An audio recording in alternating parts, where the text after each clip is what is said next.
Olá, meu nome é Ismael Negreira, e venho trazer mais uma notícia.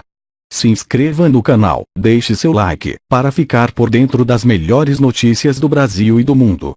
Damares Alves, a militante anti-aborto alçada à pastora de Bolsonaro na esplanada. Assessora parlamentar assumirá a nova pasta das mulheres, da família e dos direitos humanos, que inclui FUNAI, com pauta conservadora mas disposta a lutar por igualdade salarial entre gêneros. Fora dos círculos evangélicos, Damares Alves era uma desconhecida quase completa até ser anunciada, nesta quinta-feira, como a mais nova ministra do governo Jair Bolsonaro. Damares comandará a pasta das mulheres, da família e dos direitos humanos, uma estrutura nova que será criada em 1º de janeiro e que albergará também a Fundação Nacional do Índio, FUNAI, órgão responsável pelas políticas públicas voltadas para as populações indígenas no país. Pastora da Igreja do Evangelho Quadrangular, a advogada terá a missão delicada e ao mesmo tempo estratégica de formular pautas para os grupos mais vulneráveis da sociedade, ao mesmo tempo em que terá de responder à base conservadora que ajudou a levar Bolsonaro ao poder, um político que rejeita o conceito de minoria e relativiza até mesmo o de direitos humanos. Essa pasta vai lidar com proteção de vidas, não com morte, disse, como cartão de visitas, Damares nesta quinta-feira.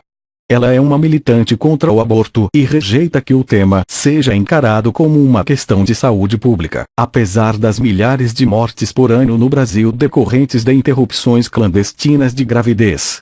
Se neste ponto está alinhada com Bolsonaro e sua base, em outro discordou do eleito. Se depender de mim, vou para a porta da empresa em que o funcionário homem, desenvolvendo o papel igual da mulher, ganhe mais. Acabou isso no Brasil, declarou. Durante a campanha, Bolsonaro afirmou mais de uma vez que, na questão de definição salarial e brecha de gênero em empresas privadas, o Estado não deveria interferir. A futura ministra é desde 2015 assessora parlamentar do senador Magno Malta, PR, uma das principais figuras da bancada evangélica. Até então, com salário líquido de R$ 4.408, virou ministra no lugar que muitos imaginavam pertencer a seu chefe. Apoiador de primeira hora de Bolsonaro, Malta não esconde seu ressentimento com o presidente eleito por ter sido preterido na montagem da esplanada. Assim como ocorreu com a escolha do titular da Educação, Ricardo Vélez, Bolsonaro passou por cima de aliados no Congresso Nacional, que reclamaram nos bastidores de terem sido ignorados pelo presidente eleito na seleção.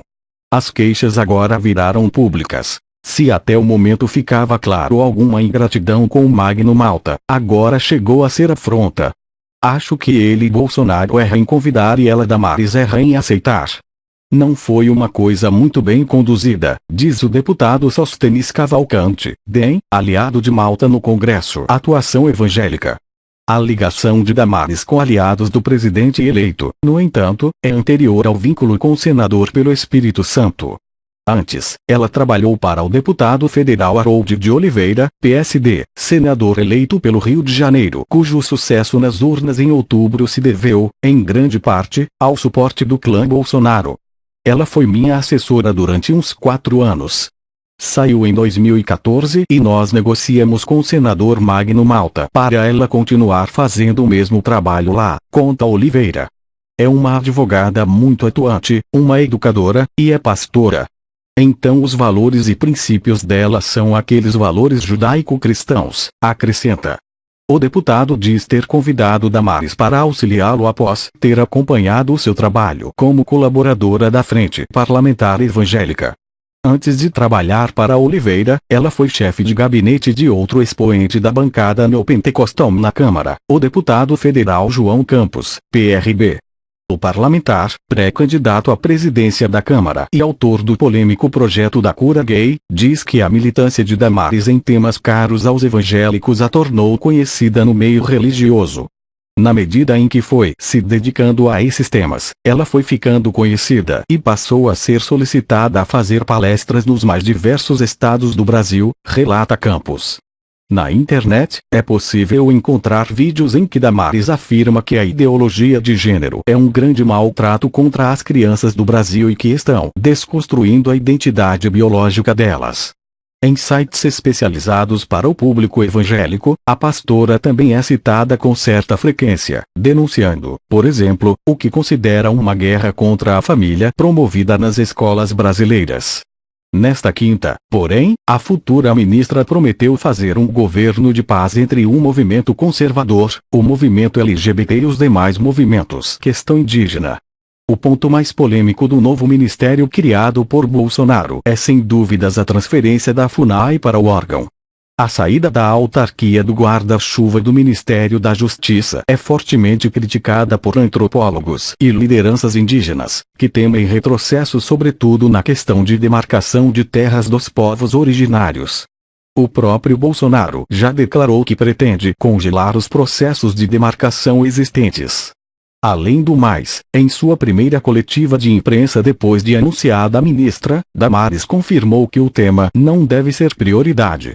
O índio é gente e precisa ser visto de uma forma como um todo. Índio não é só terra, disse. Damares, que anos atrás adotou uma menina indígena, se diz preparada para ter sob a sua responsabilidade o principal órgão de política indigenista em um país marcado por graves conflitos fundiários.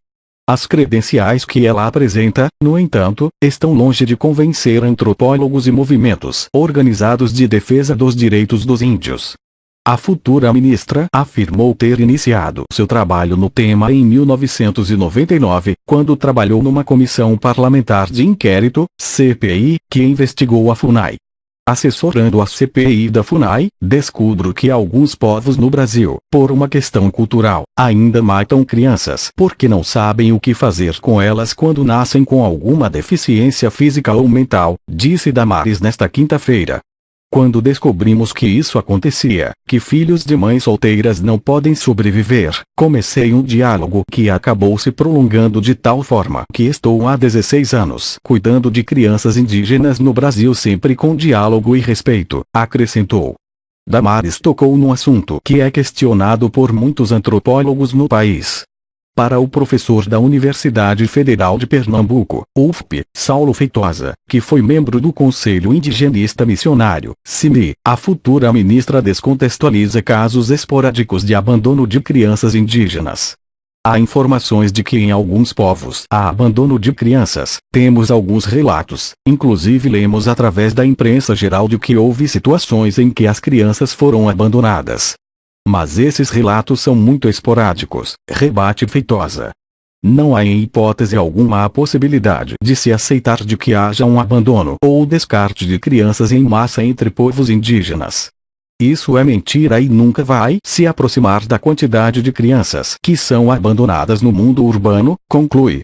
De acordo com o professor, o trabalho de Damares nessa temática se insere no esforço de se criminalizar determinadas práticas tradicionais indígenas, com o objetivo de retratá-los como comunidades bárbaras e, dessa forma, facilitar a desterritorialização dos povos tradicionais do país. Nesse sentido, Damares é tida como uma das idealizadoras de um projeto de lei na Câmara dos Deputados que propõe o combate a práticas tradicionais nocivas e a proteção dos direitos fundamentais de crianças indígenas.